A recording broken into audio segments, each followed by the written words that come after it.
ബാലചന്ദ്രൻ ചുള്ളിക്കാടിൻ്റെ കവിത മറന്ന വഴി. ഒരിക്കൽ ഞാൻ എൻ്റെ വീട്ടിലേക്കുള്ള വഴി മറന്നുപോയി. ആദ്യം കണ്ട നദിയോട് വഴി ചോദിച്ചു. നദി ചൂണ്ടിക്കാട്ടിയത് കടലിലേക്കുള്ള വഴിയായിരുന്നു. എതിരേ വന്ന കാറ്റിനോട് ചോദിച്ചു.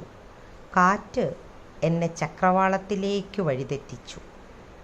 മണ്ണ് എന്നെ മറ്റേതോ നൂറ്റാണ്ടിലെ ഒരു വിസ്മൃത ശ്മശാനത്തിലേക്കു നയിച്ചു. കുരിശുയുദ്ധക്കാർ തീവച്ച നഗരത്തോട് ഞാൻ ചോദിച്ചു, എൻ്റെ വീട്ടിലേക്കുള്ള വഴി ഒന്നു പറഞ്ഞു തരാമോ? തീ പിടിച്ച നഗരം എനിക്കൊരു ഭ്രാന്താലയത്തിൻ്റെ മേൽവിലാസമാണ് തന്നത്. ഏത് അർദ്ധഗോളത്തിലാണ് നിൻ്റെ വീട് എന്ന് സൂര്യൻ ചോദിച്ചു.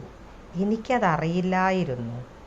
മദ്യശാലയിൽ നിന്ന് ആടി ആടി ഇറങ്ങി വരുന്ന മധുമാസ ചന്ദ്രനോട് ചോദിച്ചിട്ട് എന്തു കാര്യം? എന്തു ചെയ്യണമെന്നറിയാതെ തകർന്ന കെട്ടിടങ്ങൾക്കും ചിതറിയ ശവങ്ങൾക്കും ഇടയിൽ നിൽക്കുമ്പോഴാണ് ഒരു പേറ്റുനോവിൻ്റെ നിലവിളി കേട്ടത്.